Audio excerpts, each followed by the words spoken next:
Bonsoir à tous, nous sommes heureux de vous accueillir ce soir pour notre webinaire animé par l'Association des 10. Donc, ce qu'on vous propose ce soir, c'est de plonger au cœur de l'expérience 10, c'est-à-dire que ça fait déjà nous serons ce soir le troisième épisode sur quatre, qui sont l'idée de vous proposer des témoignages de personnes 10 ou ayant un trouble de l'attention qui vous partagent leur vie. Le premier épisode était à l'école, le deuxième au collège, et ce soir, nous allons vous parler des examens. Il y en a un prochain qui est le quatrième qui aura lieu pour vous parler de la vie professionnelle. Et donc, dès ce soir, nous allons vous plonger dans cette expérience de la vie des 10 en préparation et au cours des examens. Ce soir, pour animer ce webinaire, donc je suis Claire Parent, facilitatrice Davis, et j'ai enseigné pendant plusieurs années, et aujourd'hui je me forme aux neurosciences. Avec moi, il y a Sylvie Mingot, qui est aussi facilitatrice Davis, donc spécialiste de la dyslexie et du TDAH, et ancienne enseignante également, et aujourd'hui orthopédagogue.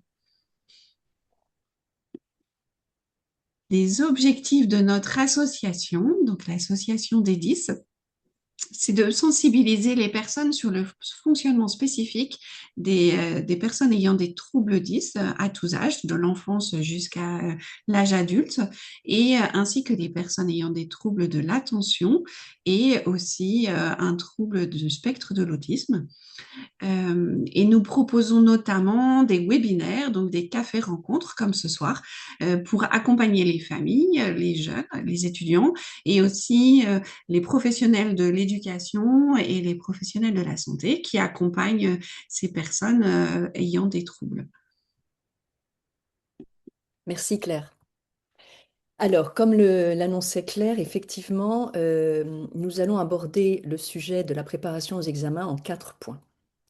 D'abord, en écoutant le témoignage d'étudiants et d'un parent sur les difficultés rencontrées plus spécifiquement en préparation d'examen lorsqu'on a des troubles de l'apprentissage, diagnostiqués ou pas, dans le domaine 10 et TDAH. Alors, j'en profite pour vous dire tout de suite que en parlant de 10, nous parlons des troubles de l'apprentissage, que ce soit la dyslexie, la dyscalculie, la dysorthographie, la dysphasie, la dysgraphie. Et que tout ça est inclus dans cette terminologie 10, parce que ces troubles sont souvent associés entre eux et dans des proportions variables d'une personne à l'autre. Et par TDAH, nous parlons de personnes ayant un trouble de l'attention avec ou sans hyperactivité. En prenant conscience des difficultés des étudiants si nous sommes accompagnants ou de nos propres difficultés, nous pourrons ensuite choisir les outils à adapter à chaque personne et à chaque trouble. Nous ne pourrons en rester là sans aborder le thème de l'organisation, d'autant plus indispensable lorsqu'il s'agit d'examens.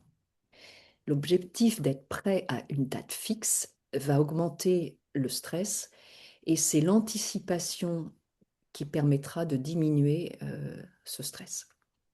Il nous restera à évoquer les aménagements possibles, que ce soit proposés le jour de l'examen par l'école ou ceux à mettre en place en amont pendant les cours et à la maison. Revenons sur le premier point et écoutons la manière dont ces personnes expriment leurs difficultés. Je suis Albin, je viens de finir mes études à l'EPFL, qui est une école d'ingénieur en Suisse, et j'ai 25 ans. Ma plus grande difficulté était d'apprendre à lire. Aussi, quand je suis revenu des États-Unis, j'ai mélangé des langues et j'avais des problèmes à différencier les langues. Et aussi, je bégayais quand je parlais des inconnus. Alors, je suis James Muentat, je suis en seconde à Jules Ferry actuellement. Et les plus grosses difficultés que j'ai eues, au tout début, ça devait surtout être... je me suis beaucoup confronté à mes professeurs, même au CP, CE1, CE2, par rapport à ma calligraphie, qui était très mauvaise. Mais justement, mes parents, très tôt, elle a été dyslexique, ma mère. Et donc, elle a fait en sorte que, comme j'avais d'autres difficultés dans d'autres milieux, de prioriser par exemple l'orthographe et les choses dans ce genre-là, plutôt que forcément la qualité d'écriture. Donc je dirais que l'écriture est une de ma dysorthographie, je dirais, et une grosse difficulté. Et j'ai aussi pas mal de difficultés par rapport à se concentrer, je dirais. Je m'appelle Xavier, j'ai 20 ans, je suis en deuxième année d'histoire à La Roche-sur-Yon et j'ai suivi la méthode Davis en CP-CE1. Je n'arrivais pas à apprendre l'alphabet. Ce qui concernait la lecture, j'avais beaucoup de mal à lire, retenir l'orthographe des mots. Donc, bonjour, je suis Stéphanie et je suis la maman de James. Donc moi-même, je suis dyslexique à l'origine et j'ai hérité d'un système scolaire où quelque part on n'était pas accompagné comme ça. D'ailleurs, je savais même pas que j'étais dyslexique.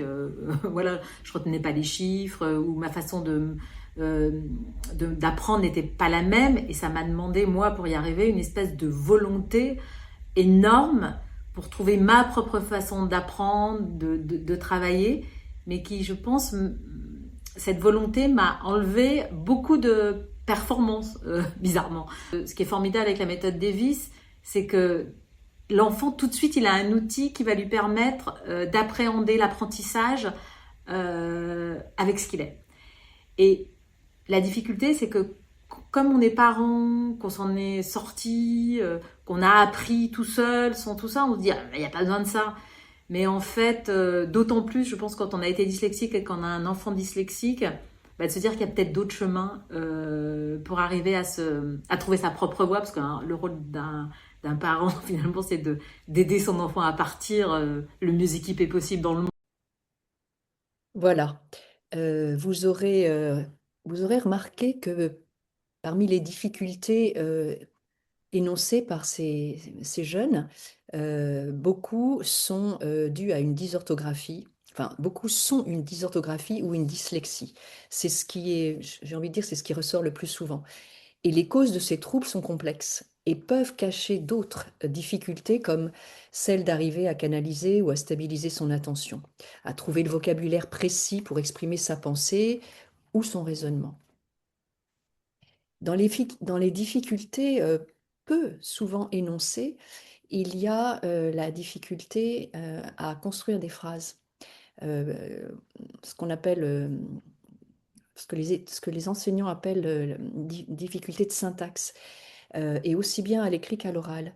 Euh, et l'élève lui-même ne s'en rend pas compte, c'est-à-dire qu'il a l'impression d'être clair avec ce qu'il exprime, et c'est à nous de lui faire prendre conscience qu'on ne comprend pas forcément le sens que lui veut mettre. Donc c'est une difficulté très imperceptible et très difficile à travailler, mais il ne faut pas l'oublier, celle-là. Voilà. En ce qui concerne les examens, les conséquences de ces difficultés génèrent de la fatigue, du stress, et du coup, cela rendra plus laborieux la compréhension des consignes. Et, et c'est ce qui va générer de la lenteur dans l'expression écrite ou orale, avec des erreurs d'orthographe et des oublis de mots. Voilà. Parfois, c'est tout simplement les oublis de mots. On les voit dans sa tête et on ne réalise pas en même temps qu'ils ne sont pas sur le papier. Si on regarde du côté des parents, Stéphanie l'exprime très clairement. Elle dit ne pas chercher à imposer à votre enfant ce qui a été bon pour vous ou à lui dire comment il doit faire. Vous pouvez lui raconter votre expérience, le conseiller, mais vous l'aiderez en lui demandant d'exprimer ses propres difficultés, ce qui le gêne au quotidien ou en évaluation.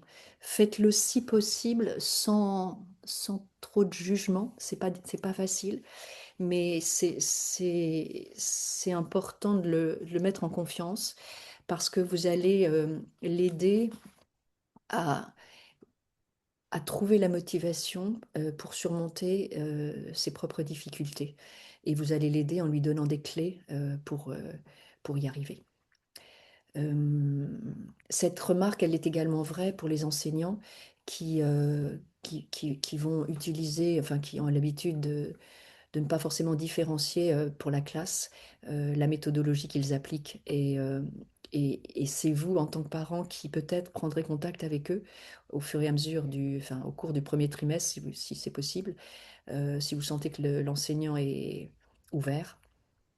mais en lui disant que voilà, de l'enfant, de lui-même, il ne vous le dira pas, mais que si vous pouvez adapter certains documents ou si vous pouvez adapter à l'oral votre façon de reformuler les consignes, voilà, vous l'aiderez à mieux répondre. Voilà. Maintenant, avant de passer la parole à... Enfin, je vais passer la parole à Claire pour aborder le deuxième point, c'est-à-dire les outils choisis et le constat sur leur efficacité. Donc la méthode Davis m'a aidé de différentes manières. La première, c'était pour l'orientation et la gestion du stress. Je me souviens qu'avant chaque évaluation ou épreuve, mon père était responsable des balles et on faisait des exercices le matin avant que j'aille faire mes épreuves. Ceci me mettait dans un bon état pour travailler et appréhender mes épreuves. Le relâchement grâce à la méthode Davis m'a bien aidé, notamment grâce à mon tiers-temps qui m'a été très utile et à de nombreuses reprises durant les épreuves afin par exemple de faire des pauses pour pouvoir se reposer quelques instants. Du coup, j'utilise les images pour apprendre les principes, les théorèmes dans ma tête, et ça m'aide à m'en rappeler.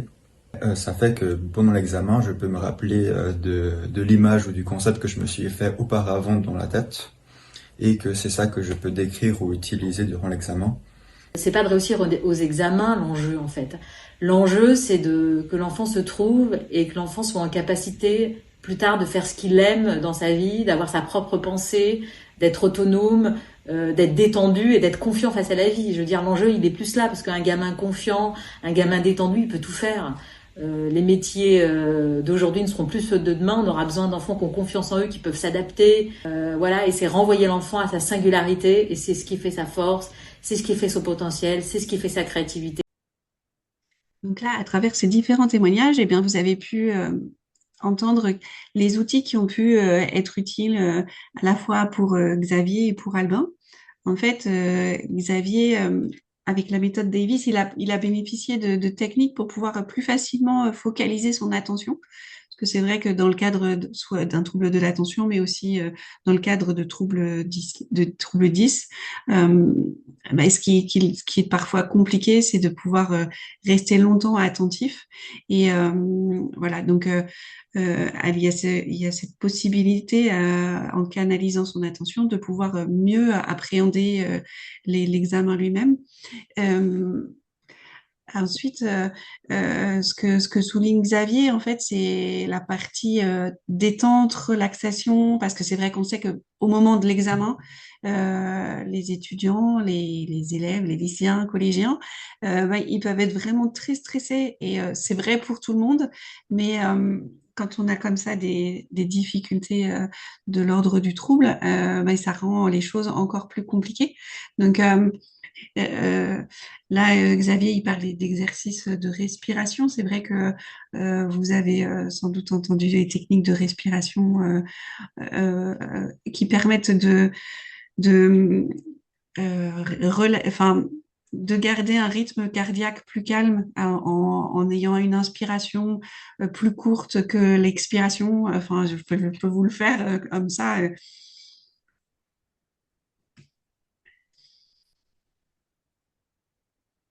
Et c'est en fait, vous pouvez aider le jeune que vous accompagnez à s'entraîner à vivre cette respiration à chaque fois qu'il y a une petite situation de stress dans la préparation, en fait, parce que ou à la maison dans des activités, le fait d'avoir l'habitude finalement de vivre cette respiration dans la vie quotidienne, elle va permettre aussi au moment de l'examen d'avoir ce réflexe en fait de vivre cette relaxation régulièrement au fur et à mesure des besoins.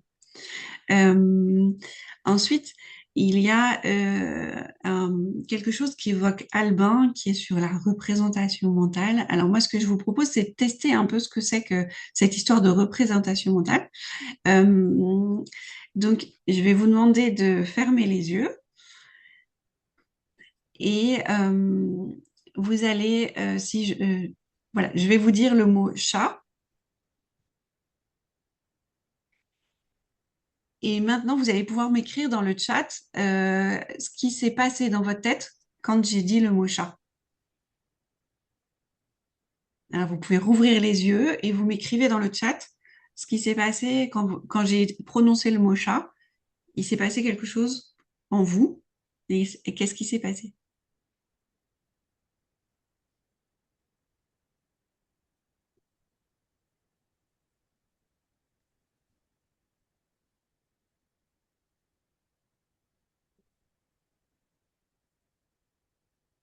Il y a des personnes qui disent qu'elles voient l'image d'un chat. Plus précisément, pour une personne, c'est l'image de son chat. Voilà, visiblement, vous êtes plutôt dans la visualisation. Moi, ce qui m'intéresserait, c'est de savoir, par exemple, si vous voyez un dessin, une photo, hein, qu'est-ce que c'est que la visualisation que vous avez? Ça peut être intéressant. Il y a une personne qui me dit que c'est l'image de mon chat. Un vrai chat, d'accord.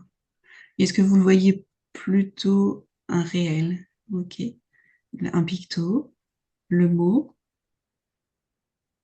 Et est-ce que vous le voyez plutôt en 2D, en 3D? Est-ce qu'il bouge? Est-ce qu'il est fixe? Une photo d'un chat fixe. Là, il bouge, il est en 3D. Ok. En fait, on voit qu'on a en 3D, il bouge. On a des représentations différentes. Il y avait une des représentations qui était un mot, et d'autres, c'était des images. Je vois un dessin de chat et après, je vois un chat. En fait, on a des représentations, c'est ce qu'on appelle les représentations mentales. Quand on évoque quelque chose, là, c'est quelque chose de très concret, donc c'est assez facile de se l'imaginer. En fait, on peut, pour certains, voir une image, donc soit en très réaliste, comme une photo ou un dessin, soit ça peut être un picto, soit ça peut être voilà, des choses qui nous rappellent des souvenirs de peut-être d'illustrations qu'on a vues quand on était plus jeune ou qu'on a vues récemment. Il y a des personnes, elles, qui vont carrément retrouver leur chat et puis même qui vont le voir en action en 3D, comme si ils étaient avec leur chat. Et peut-être que certains peuvent entendre un miaulement, certains ont peut-être même ressenti des émotions. Peut-être, enfin moi je sais qu'en ayant fait le test une fois, des personnes, c'était la peur parce qu'ils ont peur des chats. D'autres au contraire, c'était la joie parce qu'ils aiment câliner leur chat. Voilà, donc on peut avoir aussi des réactions du type émotionnel. Euh, donc, l'écriture du mot avec les lettres. D'autres peuvent s'entendre dire ou entendre quelqu'un dire le mot chat ou entendre le miaulement d'un chat, le ronronnement d'un chat. Et puis, il y en a qui ne voient rien et pourtant, si on leur demande de décrire un chat, ils sauront tout à fait vous l'expliquer à quoi ça ressemble et ils pourront même vous le dessiner. Donc, en fait, on a chacun des portes d'entrée différentes dans la manière dont on réfléchit dans notre tête. Et, euh, et en fait, connaître sa manière de réfléchir, ça va permettre d'être plus efficace pour mémoriser au moment de la préparation et puis au moment de l'examen pour faire réémerger tout ce qu'on a appris auparavant. Donc, ce que Albin il explique, et c'est ce qui est très fréquent en fait chez ceux qui ont un trouble 10, c'est d'avoir une visualisation mentale plutôt en 3D et avec peu ou pas de mots du tout. Et en fait, en, en travaillant sur cette représentation mentale en 3D, Albin, en fait, ce qu'il explique, c'est que ça va lui permettre ça lui a permis au moment de ses examens, comme il avait fait l'effort quand il travaillait ses cours, d'avoir ces images mentales des formules mathématiques, puisque lui, il était en école d'ingénieur. Et bien comme ça, quand il voulait les réutiliser au moment de l'examen, il les revisualisait et il arrivait à les réécrire facilement pour pouvoir les réutiliser. Donc voilà, et c'est cette technique de représentation mentale, là, l'exemple, c'est les formules mathématiques, mais elles peuvent être pour plein d'autres choses. Par exemple, pour un étudiant en histoire qui s'imaginerait le cours d'une période historique, peut très facilement comme ça s'imaginer le film de l'histoire et y intégrer la date, le nom de la bataille ou le protagoniste principal. Comme ça lui permet d'avoir vraiment des éléments importants au moment de sa mémorisation et qu'il réexploite directement au moment de l'examen. Voilà. Euh, je veux bien que tu passes à la diapo d'après, s'il te plaît, Patrick.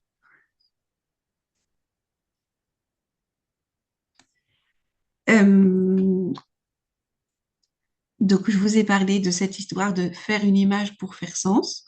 Euh, Respirer, je vous en avais parlé avant.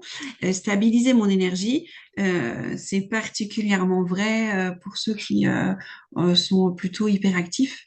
C'est vrai que réussir à tenir sur sa chaise pendant une épreuve qui peut durer de 2 à 4 heures, selon les âges, ça peut être vraiment quelque chose de compliqué. Donc, réussir à se trouver des techniques un peu pour gérer son corps, ça facilite aussi le moment de l'examen. Et puis, bah, côté parents, c'est vrai que le fait de réfléchir à ces outils dans la préparation de l'examen, c'est des choses qui, en fait, vont se créer au fur et à mesure de la préparation et au fur et à mesure des passages d'épreuves. Et comme ça, finalement, en fait, c'est pas juste voir, oh là, à la fin de l'année, il y a le brevet, il y a le bac, il y a tel partiel, etc. C'est plutôt se dire, comment est-ce que je vais aider mon enfant à construire ses propres outils qui fonctionnent et qu'il va petit à petit emmagasiner pour les examens les uns après les autres. Et puis, c'est des outils, en fait, qui vont le servir aussi plus tard au quotidien, même au niveau professionnel, pour être capable de faire, quand on prépare des oraux d'examen, c'est quand on va être amené à présenter devant des collègues certains projets, voilà, c'est des choses qui les situations de stress, elles peuvent être vécues à n'importe quel moment. Donc, engranger ces outils-là, ça permet aussi de construire la personne pour plus tard. Voilà. Alors, je vais peut-être faire la transition, si tu veux, Claire. Il faut, pour comprendre ces difficultés et les rendre conscientes, le temps qu'il faut pour choisir ces outils demande une certaine organisation. Et je vous propose d'écouter, si j'arrive à passer la vidéo, des étudiants qui parlent de leur organisation et de leur stratégie. Bonjour à tous, alors moi je suis Samuel, je suis étudiant à l'université, je suis en LAS2 et j'ai suivi cette méthode quand j'étais en année de première. Ça m'a servi pour le bac de français. Pas pour apprendre le bac de français, mais pour enlever les fautes d'orthographe qui peuvent faire baisser la note, diminuer. Je me relis, je vois mes fautes d'orthographe et je les corrige et ça permet d'avoir une copie plus agréable à lire et qui peut pas perdre des points inutilement. Pendant certains cours, j'arrive à me faire des films afin de mieux comprendre le déroulé de mon cours et des événements qui y sont retracés. Quand je n'ai pas pu le faire en écoutant le cours, je le fais pendant mes révisions. Ou alors je fais des cartes mentales afin d'avoir les notions importantes de mes évaluations en visuel. Eh bien, je leur dirais de comprendre et d'apprendre comment ils fonctionnent, comment ils marchent. Et tout ceci m'aidant à m'appuyer et à vous appuyer sur vos points forts et à ne pas se focaliser sur ses points faibles. Mais surtout, ce qui était assez intéressant qu'on a fait, c'est qu'on avait un peu visé les matières dans lesquelles j'avais le plus de difficultés afin que de ne pas s'embêter à réviser forcément des matières qui en valaient pas le coup. Enfin, pas vraiment, toutes les matières valent le coup, mais j'espère que vous comprendrez. Et en fonction des matières qu'on a travaillées, on a pu du coup mettre un plan pour chaque matière. Ce qui était intéressant, c'est qu'on avait fait un planning sur les 2 semaines juste avant le brevet, de quel jour je devais réviser quoi et comment, justement, on avait vu ça. La pâte à modeler, ça a très très bien marché pour moi. Par exemple, j'ai fait une vacance où on avait fait que des verbes réguliers en pâte à modeler pour l'anglais, je me rappelle. Et je m'en souviens presque de tous, plus aucun problème avec eux. De notre côté, on cherche toujours des méthodes de travail par rapport à comment m'organiser pour bien travailler. En ce moment, on a regardé une vidéo sur quels sont les moyens de concentration, comment récupérer les informations qui sont perdues au fond de notre mémoire. On a mis en place par exemple 7 tiroirs que je dois revoir le premier le jour même, le deuxième au bout de 2 jours, le troisième au bout d'une semaine. Parce qu'on a vu que justement l'apprentissage se faisait par le fait de se remémorer les choses, c'est ce qui nous fait le retenir plus facilement en fait. Si j'enregistre beaucoup de mes cours, afin de les mettre dans l'IA, on a appelé ça l'IAdification, afin de faire des petites fiches à l'IA qui récapitulent mes cours à l'oral. Et puis je fais moi-même mes fiches et je les mets dans les casiers justement. Et le but c'est d'atteindre le dernier casier pour être sûr de m'en retenir. C'est vrai que le brevet, c'était le premier examen, donc je me suis dit, laissons-le faire, il n'y a pas d'enjeu, c'est le brevet, il y a un contrôle continu. Et quelque part, si moi je lui dis fais ci, fais ça, de toute façon, ça ne marchera pas. Il a eu de super bons résultats en maths. Et je pense qu'il a eu de super bons résultats en maths parce que quelque part, tout le travail qu'il avait fait préparatoire avec des vis d'organisation, de concentration, quelque part, c'était acquis. Et ça permettait, quand c'était quelqu'un, je pense, à l'extérieur du foyer qui lui apprenait, que ce soit agréable et que ce soit pas forcément contraignant. Donc voilà, et du coup c'est lui qui a pu tirer les propres conséquences, c'est-à-dire je lui dis là t'as révisé comme ça, là t'as eu des bons résultats, et quelque part je pense que tout ce qu'il intègre lui-même, où il fait quelque part le diagnostic par lui-même, est beaucoup plus efficace. Une fois qu'il est convaincu, l'enfant, mais il fait des merveilles, mais je pense qu'il faut pas lui imposer sa façon de faire. Donc ça demande de pas être angoissé en tant que parent et de pas être sur le résultat, mais plus être sur un chemin qui va l'amener plus tard dans sa vie à trouver les outils pour s'organiser. Voilà. Dans le mot organisation, il y a planification, et c'est ce qu'on va voir en premier, et puis dans un deuxième temps, on verra plus particulièrement la stratégie. En année d'examen, la planification est extrêmement importante là où on en est aujourd'hui, l'année est déjà bien entamée. Je voulais juste vous dire si jamais c'est l'année prochaine l'examen. Le premier trimestre est très important, c'est ce que vous avez en couleur plus claire, parce que c'est le plus long d'abord, et puis parce que c'est celui qui vous permettra de faire plein d'expériences et d'organisation et d'adaptation et à mettre en pratique après, justement, sur la période d'examen blanc, sur la période d'examen final. Voilà, donc les 2 autres trimestres. Là, on termine le 2e trimestre. Mais il est encore temps. Et il est encore temps d'améliorer vos pratiques et de prendre des idées ce soir. Alors pour certains, lire et relire son cours peut suffire. Alors c'est rarement le cas quand on a des troubles de l'apprentissage et surtout, faut-il encore bien prendre son cours. Donc un conseil, essayez d'être actif pendant le cours, à commencer par l'écoute. Si l'écoute est active, elle aidera à la prise de notes. Et la prise de notes, c'est une chose qui est extrêmement difficile à apprendre. Et c'est pour ça que le brevet est un bon moment pour le mettre en pratique, sachant que ce n'est pas toutes les matières qu'on passe en plus. Comme le disait Stéphanie, il y a contrôle continu. Par contre, en revanche, au bac, on a un peu plus de maturité et on va apprendre à prendre les notes qui nous sont utiles.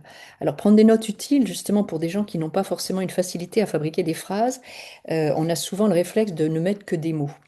Et j'ai une élève actuellement qui met des mots, mais quand elle se relie, elle n'arrive pas à relier les mots entre eux pour en faire des phrases. Donc ça veut dire que ça ne suffit pas toujours d'être synthétique. Voilà.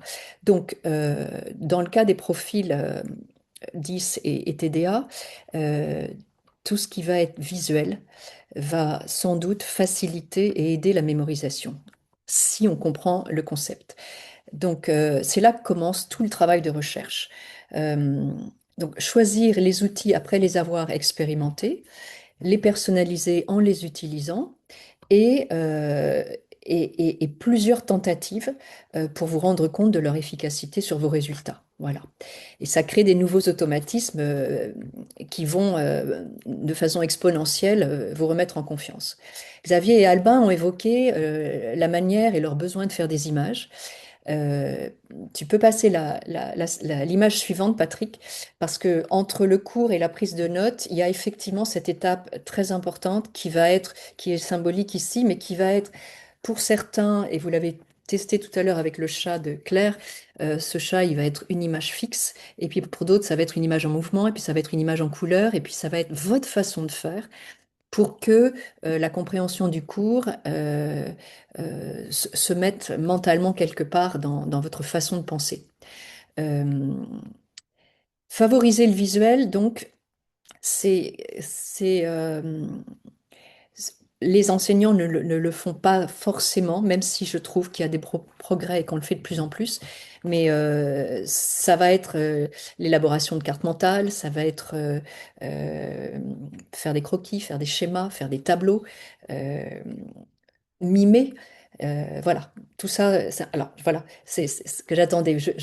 Une carte mentale, je pense que vous savez tout ce que c'est. Ça peut prendre des formes différentes. Ce qui est important, c'est de les faire soi-même et d'essayer dans la façon de les faire soi-même dans une matière prévus avec des repères qui sont toujours les mêmes. Ça peut être d'utiliser toujours les mêmes crayons pour exprimer les mêmes, avoir des repères. Voilà, je pense que j'ai une élève en ce moment qui a besoin d'utiliser les mêmes crayons et les mêmes couleurs pour l'aider à hiérarchiser dans ces mots-clés les choses qui sont importantes.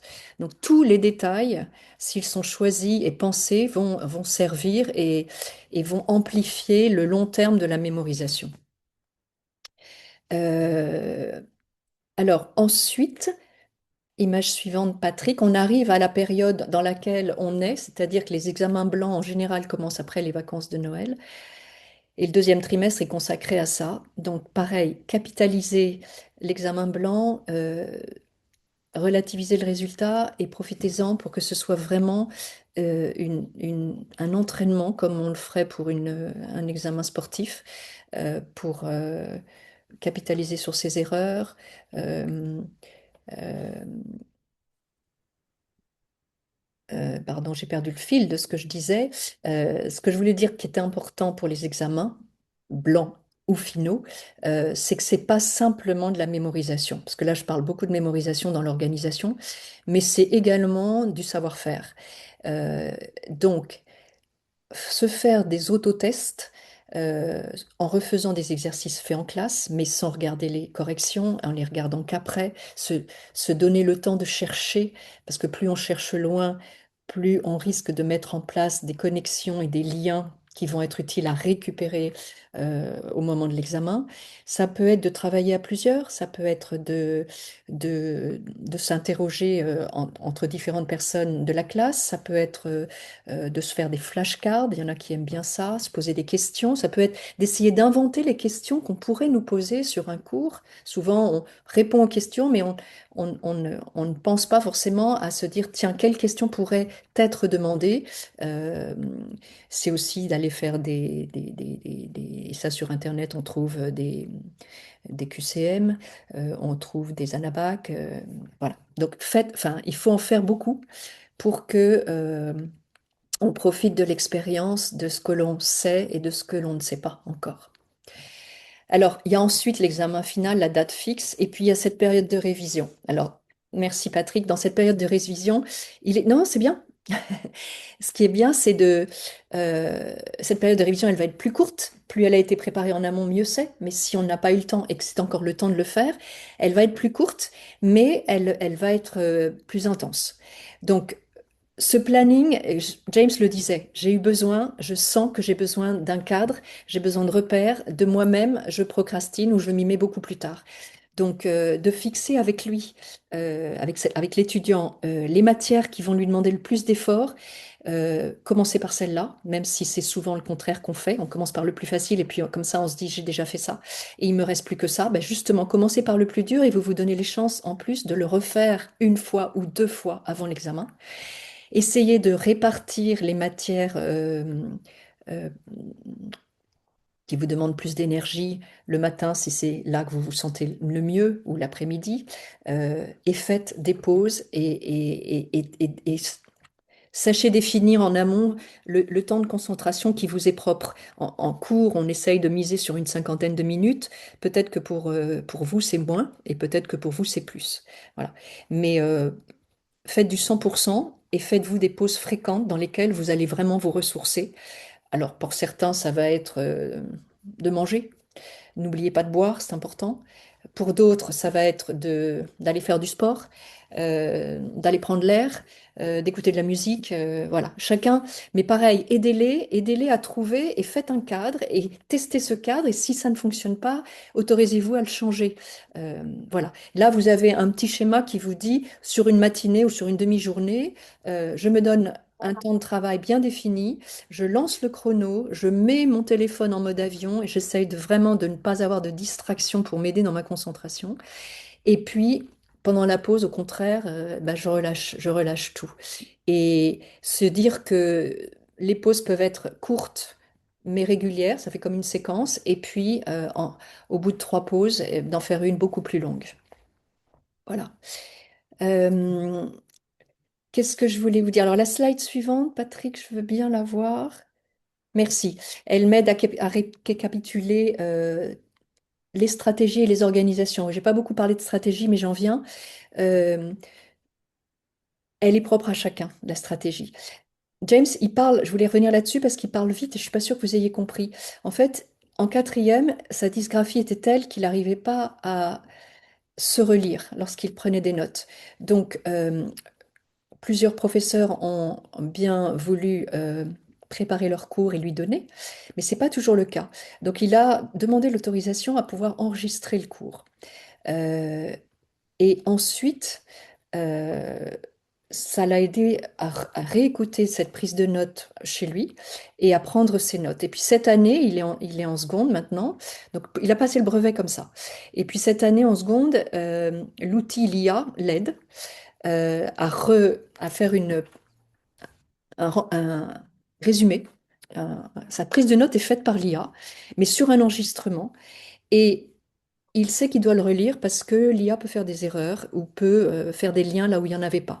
Donc, ce qu'il s'impose de faire, si possible le soir même, sinon le lendemain et au pire le week-end de la semaine où il a eu tous ses cours, relire ses notes pour vérifier qu'elles soient compréhensibles et correctes. Et il a appelé ça l'iadification. Voilà. C'est un mot qu'il a inventé pour représenter cette phase-là. C'était important dans sa stratégie de ces tiroirs dont il a parlé, c'est-à-dire d'être physiquement, il a vraiment mis des tiroirs ou des pochettes de couleurs dans sa chambre pour savoir les différentes strates dans sa période de mémorisation. Et ce que je voulais aussi dire, c'est que euh, au moment de la révision, ça c'est pendant ses cours, au moment de la révision, il a repris ses résumés bien faits, propres, et il en a fait des cartes mentales. Et là, c'est lui qui le faisait, c'est pas l'IA, c'est lui qui faisait ses cartes mentales, et c'est ça qui l'aidait à réorganiser et surtout à hiérarchiser l'information et à faire des liens pour avant évaluation ou avant examen. Donc c'est ce que j'entends dans créer mes propres schémas mentaux. Voilà. Et puis être capable, parce que toutes les matières ne demandent pas forcément les mêmes modes de mémorisation, donc on peut combiner les solutions. On n'est pas obligé de faire pareil dans toutes les matières, surtout quand c'est de l'oral et quand c'est de l'écrit. Voilà. Côté parents, eh ben, aidez vos enfants à trouver leurs propres solutions, encore une fois, accompagnez-les, proposez-leur des choses et si ça les aide que vous les interrogez vous-même, ben, faites-le. Enfin, si vous avez le temps de le faire. Voilà. Samuel, il parlait plutôt, voilà, lui sa difficulté était dans l'orthographe, donc il s'est dit, stratégiquement, je vais travailler sur tout ça pour éviter de perdre des points. Voilà, c'était sa stratégie. Avant l'examen, bon, Xavier parle des balles, ça je crois que Claire en a reparlé, mais avant l'examen, justement, juste avant l'examen, l'idée des balles, c'est parfois de se relâcher et c'est parfois, au contraire, de se tonifier avant un effort intense, de se canaliser.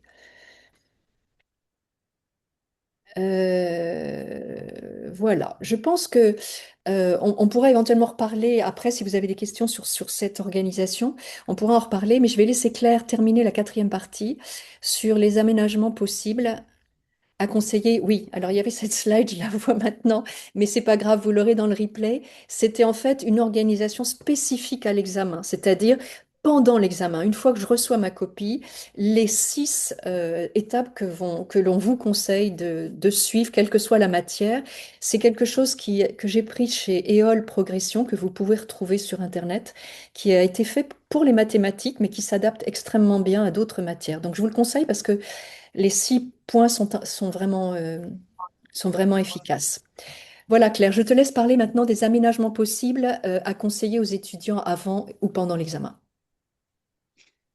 Euh, donc, vous avez sans doute, vous connaissez sans doute un certain nombre d'aménagements qui sont vécus soit par vos propres enfants ou c'est les personnes que vous accompagnez, ou alors par d'autres élèves qui sont dans les classes avec les enfants que vous connaissez.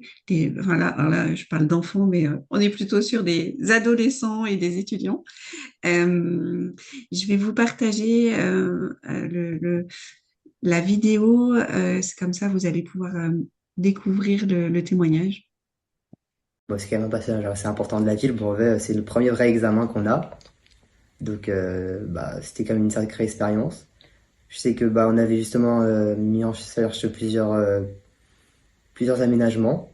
On a déjà réussi à avoir un ordinateur pendant mon brevet, ainsi qu'un tire-temps, ce qui m'a quand même beaucoup facilité la tâche. Et vu que, par exemple, sur mon ordinateur, j'ai le droit à certains correcteurs orthographiques, ce qui fait que je peux me concentrer sur le travail, pas forcément l'écriture des mots. Je peux voir ça après, le retenir de d'autres manières. Grâce à mon tiers-temps, qui m'a été très utile et à de nombreuses reprises durant les épreuves, afin par exemple de faire des pauses pour pouvoir se reposer quelques instants, pouvoir rester plus longtemps sur un exercice, pouvoir rester plus de temps sur une consigne afin de mieux la comprendre et de mieux réussir ces exercices. Ça permettait aussi de passer plus de temps sur les brouillons afin de mieux mettre au clair toutes les idées qui me passaient par la tête. Un autre avantage du tiers-temps, c'était d'être dans des salles aménagées avec beaucoup moins d'élèves que dans des salles d'examen normales. J'étais dans des salles où il y avait entre 2 et une petite dizaine d'élèves, ce qui permettait d'être dans un cadre très calme, très serein et avec quand même moins de stress que dans une salle d'examen ordinaire. L'aménagement sur le temps scolaire, moi je l'aurais pas fait parce que j'étais là, ouais non, il faut vraiment qu'il fasse des efforts, sinon il va trop se détendre. Et c'est vraiment l'infirmière scolaire qui m'a dit, mais c'est pas grave, demandez-le. Et puis si ça vous sert pas, c'est pas grave, on l'utilisera pas. Et en fait, je la remercie parce que ça ne coûte rien en fait de se dire, on lui demande du temps supplémentaire, on lui met à disposition un ordinateur. Et puis si on n'en a pas besoin, on l'utilise pas. Mais au moins, cette possibilité existe. Et pour moi, le fait que cette possibilité existe crée de la détente, en fait. Et je pense qu'un enfant, il est performant quand il est détendu. Ce qui est compliqué avec le système d'évaluation scolaire dans lequel ils sont, ce qui est compliqué face à leurs différences, sachant que tout enfant est différent, mais eux, quelque part, ils ont des façons d'appréhender le monde ou l'apprentissage différentes. Et ils doivent trouver leur propre façon d'apprendre. Et ça prend du temps. Donc du coup, je trouve que tous les outils qui permettent de les aider à ça, c'est pas un truc à une béquille, non, c'est un outil en plus qu'il utilisera ou qu'il n'utilisera pas. Donc en fait, les aménagements, c'est ce qui peut déjà être mis en place en classe pendant l'année et qui va pouvoir être demandé plus spécifiquement pour passer l'examen. Donc là, vous avez James qui nous parle de son ordinateur. Donc pour certains, ça va être juste l'ordinateur simplement pour éviter la difficulté d'écriture. Mais pour d'autres, ça va être l'ordinateur avec des logiciels spécifiques qu'ils ont le droit d'utiliser pendant l'année et qui vont leur servir aussi au moment de l'examen. Donc par exemple, les prédicteurs orthographiques ou pour les mathématiques qui va permettre d'écrire des formules. Enfin, voilà. Là, on parle de l'ordinateur, mais aussi, par exemple, en mathématiques, ça peut être l'accès à la calculatrice. C'est des choses spécifiques qui peuvent être considérées comme aménagement pour l'élève qui en a besoin. Xavier nous a parlé du tiers-temps aussi, le fait d'avoir un temps supplémentaire. Alors, ce qui est intéressant en fait dans le tiers-temps, c'est que souvent il est pensé comme quand il y a une difficulté, une lenteur à l'écriture, ou alors une lenteur pour comprendre les consignes et donc besoin de temps supplémentaire. Xavier, il explique aussi que lui, ça lui sert pour avoir du temps pour se reposer aussi, en fait. Parce que il sait que s'il veut tenir dans la durée toute l'épreuve, il va falloir qu'il fasse des pauses régulières pour se relâcher. Pour une que je suis moi actuellement qui a un TDA, elle, eh ben, c'est qu'elle va avoir besoin de bouger. Du coup, en fait, son temps allongé, ça va pas lui donner du temps en plus pour travailler, ça va lui donner du temps pour se créer des pauses pour pouvoir aller jusqu'au bout de l'épreuve. Euh, on a aussi l'aide humaine. Donc après, l'aide humaine, soit ça va être simplement une personne qui va lire à haute voix les consignes, soit ça va être une personne qui va pouvoir reformuler les consignes, ou ça va être une personne qui va aider dans l'écriture. Voilà, ça dépend. Il y a différents types d'aide humaine qui sont possibles en aménagement. Le fait dans une salle isolée. Voilà. Donc, c'est des choses qui sont possibles et côté parents ou côté étudiant, c'est des choses qui doivent être anticipées. En fait, très concrètement, si il y a déjà des aménagements qui sont pendant l'année scolaire qui sont déjà en place, ça va simplifier la demande d'aménagement pour l'examen. Donc là, je veux bien que Patrick, tu mettes la slide suivante, s'il te plaît.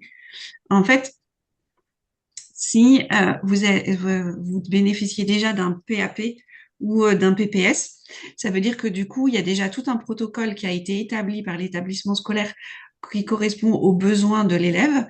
Et donc, ça va permettre une démarche simplifiée dans les demandes d'aménagement à l'examen. Par contre, si c'est juste de type PPRE, c'est-à-dire que c'est juste un accord entre, par exemple, certains professeurs dans la classe pour rendre certaines tâches plus faciles à l'élève. Dans ce cas-là, eh bien, la demande d'aménagement à l'examen, elle va devoir être complétée par des bilans médicaux.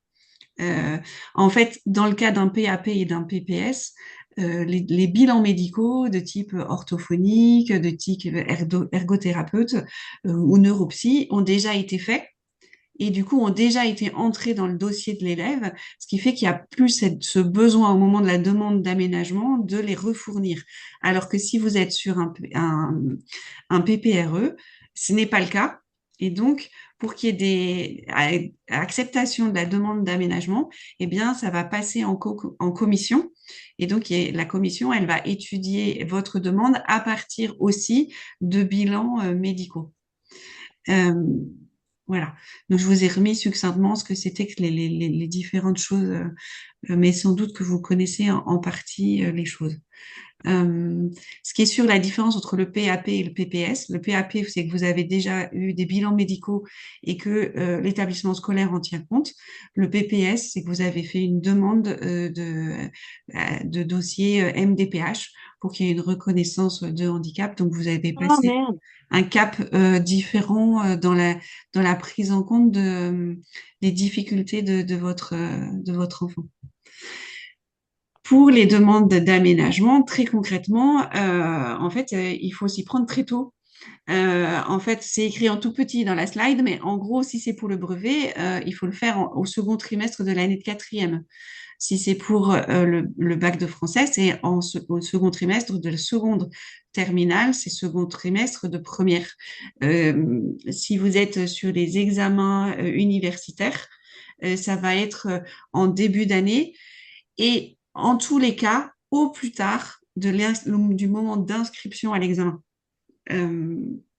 Donc, ça veut dire au moment où, par exemple, pour le bac, c'est le moment où le lycée va transférer toutes les notes du contrôle continu sur la plateforme et que elle va valider l'inscription. Vous avez les procédures aussi sur Cyclade à faire. Voilà, c'est à ce moment-là que c'est vraiment la limite de pouvoir demander les aménagements spécifiques. Voilà. Forcément, là, dans cette présentation, sur les sites officiels, ils vous disent que c'est toujours possible jusqu'au bout de demander, mais on sait que ça devient de plus en plus compliqué. il est possible quand même, en tout cas, entre le délai là qui est très anticipé et le moment d'inscription aux examens, s'il y a eu des modifications, par exemple, s'il y a des nouveaux, vous avez fait des nouveaux bilans médicaux qui préconisent en fait que du coup il y a d'autres spécificités d'aménagement possibles, et ben là vous pouvez les ajouter avec ce que vous avez déjà comme demande pour que, eh bien, notamment par exemple l'aide humaine, ça correspond en fait au fait d'avoir le droit d'avoir une AESH en classe. Donc ça veut dire que c'est quand même des choses qui sont qui demandent d'être étayées au niveau de votre dossier pour que ça puisse être accepté.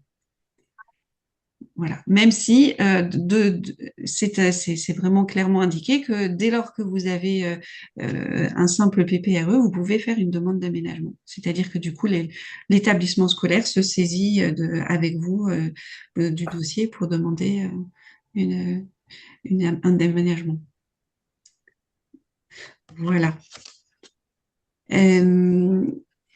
On est arrivé au terme de notre présentation. Voilà, j'aimerais juste en conclusion vous proposer ces deux tableaux illustrés pour résumer les différents points que nous avons vus. Premier point, et puis vous regarderez le détail, je ne dis que les gros titres. Premier point, commencer tôt à réviser. On a toujours l'impression que l'examen est loin, et puis on manque de temps et on le regrette. Donc anticiper, c'est vraiment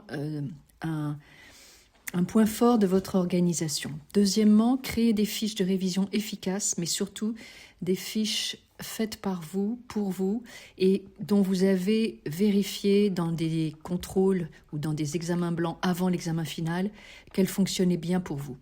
Troisièmement, de vous entraîner avec des annales, donc n'oubliez pas, savoir-faire, aussi important que les connaissances, ça marche ensemble.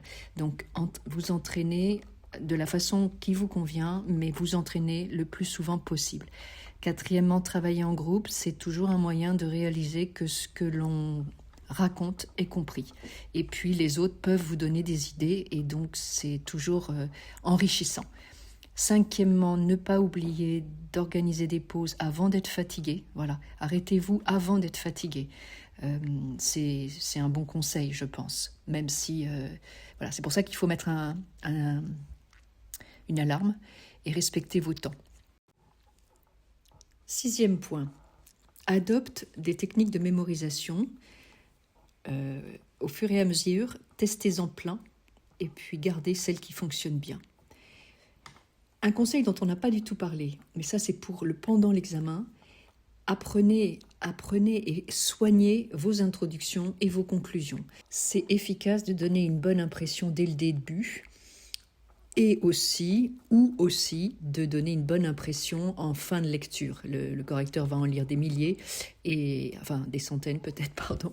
Et du coup, voilà, le début et la fin, c'est quelque chose qui est impactant. Huitièmement, ne pas négliger les matières secondaires. C'est pas là où il faut passer le plus de temps, mais c'est peut-être important de gagner des points facilement.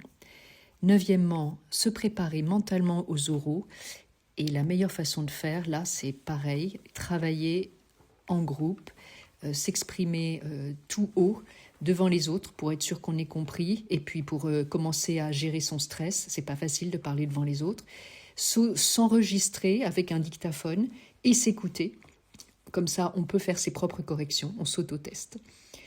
Dixièmement, et le plus important, prendre soin de soi, de toi.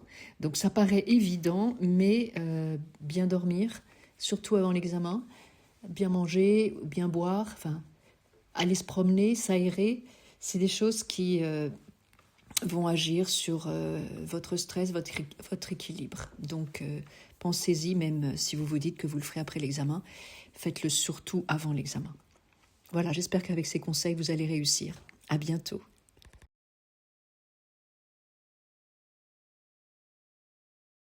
En tout cas, le prochain Café des 10 aura lieu dans un peu plus d'un mois, le jeudi 28 mai, et ce sera le 4e épisode de cette série. de cette année.